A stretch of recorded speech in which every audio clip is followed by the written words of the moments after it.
दोस्तों, एक छोटी सी कहानी। बहुत पुराने समय की बात है। विजयनगर नाम का एक साम्राज्य था, जहाँ एक शूरवीर नाम का राजा रहता था। उसके राज्य में अनेक प्रकार की सुख सुविधाएं मौजूद थी। राजा की प्रजा राजा से बहुत खुश थी। विजयनगर राज्य में एक बहुत बड़ा जादूगर भी रहता था, जो तमाम प्रकार के जादू जानता था। वो जादूगर अलग अलग राज्यों में घूम घूम कर जादू दिखाता था। एक बार उस जादूगर को राजा ने अपने दरबार में जादू दिखाने के लिए बुलाया। जादूगर बहुत खुश था, क्योंकि उसके पास एक मौका था कि राजा के सामने अपने सबसे बेहतरीन जादू दिखाकर सोने की अशर्फिया जीत ले। जादूगर ने सोचा, मेरे सारे जादू तो लोग देख चुके हैं, क्यों ना इस बार कुछ नया किया जाए। और जादूगर ने राजा का ताज सिर से ही गायब कर दिया। अब राजा का ताज सिर से गायब देखकर सारे दरबारी हंसने लगे, और राजा को इस बात पर बहुत गुस्सा आया, और उसने उस जादूगर को कालकोठरी में बंद करने का आदेश दे दिया, और 4 दिन बाद उसको फांसी की सजा सुना दी। ये खबर जैसे ही जादूगर के घर पर पता चलती है, उसके बच्चे और पत्नी दौड़ते हुए जादूगर से मिलने आते हैं। जब उसकी पत्नी जादूगर के पास पहुंचती है, तो वो देखती है कि वो जादूगर हंस रहा था। उसकी पत्नी चिल्लाकर कहती है, क्या तुम पागल हो गए हो? तुम्हें फांसी होने वाली है और तुम हंस रहे हो। जादूगर ने हंसते हुए कहा, चिंता क्यों करती हो? अभी 4 दिन का समय बाकी है।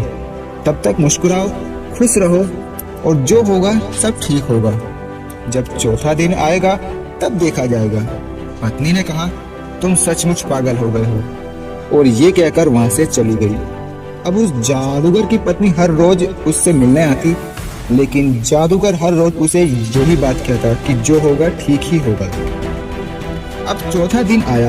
राजा अपने हाथी पर सवार होते हुए जादूगर के पास पहुंचा, और राजा को देखकर जादूगर रोने का नाटक करने लगा। तब राजा ने जादूगर को देखकर कहा, क्या हुआ? उस दिन तो तुमने मेरा ताज गायब करने चले थे, आज मौत सामने आई है तो रो रहे हो? जादूगर ने कहा, नहीं महाराज, मैं इसलिए नहीं रो रहा हूँ कि मैं आज मारा जाऊंगा। मरना तो एक दिन सभी को है। मैं तो इसलिए रो रहा हूँ क्योंकि मैं कई वर्षों से हाथी को हवा में उड़ाने की कला सीख रहा था। वो कला बस मैं कुछ महीनों में सीखने ही वाला था, परंतु अब वो कला मेरे साथ ही चली जाएगी, और वो जादू किसी के काम नहीं आ सकेगा। मुझे बस इसी बात का अफसोस है। तब राजा के मन में एक लालच आ गया कि अगर मुझे वो उड़ने वाला हाथी मिल जाएगा, तो शायद मैं हर एक युद्ध जीतकर संपूर्ण भारत पर शासन करने लग जाऊंगा। तब राजा ने जादूगर से कहा, मैं तुम्हें 6 महीने का समय देता हूँ। अगर तुम 6 महीने तक एक उड़ने वाला हाथी मुझे दे दोगे, तो मैं तुम्हारी जान बख्श दूंगा, वरना तुम्हें फांसी दे दी जाएगी। वो जादूगर राजा की बात को मान लेता है, और उसके बाद उसे छोड़ दिया जाता है। और इसके बाद जब वो जादूगर अपने घर पर जाता है, तो वो देखता है कि वहाँ पर सभी लोग रो रहे थे।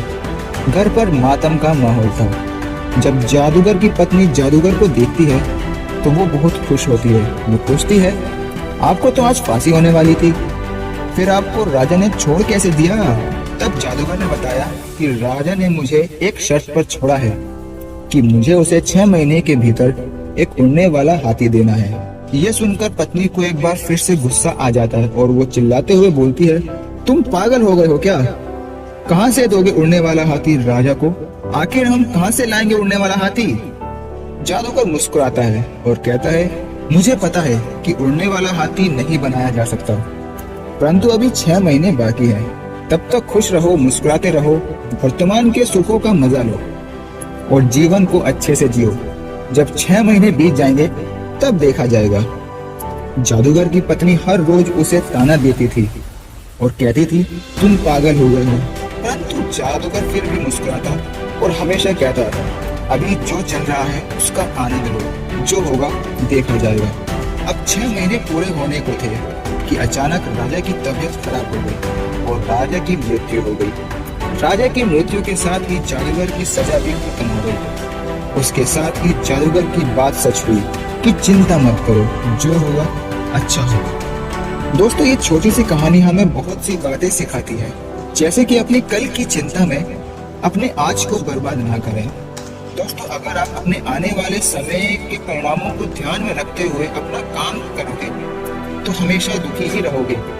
तो जो आज है उसमें खुश रहो, आज जो है उस पल का आनंद लो, वर्तमान में जियो और हर रोज कुछ अलग काम करो। सारी चिंताएं दूर रहेंगी, हर समस्या का समाधान जरूर होगा।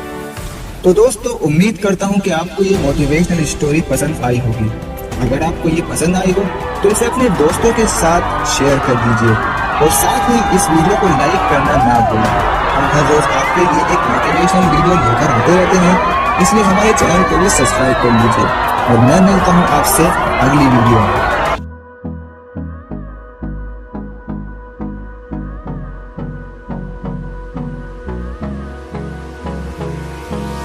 Hold me close till I get up.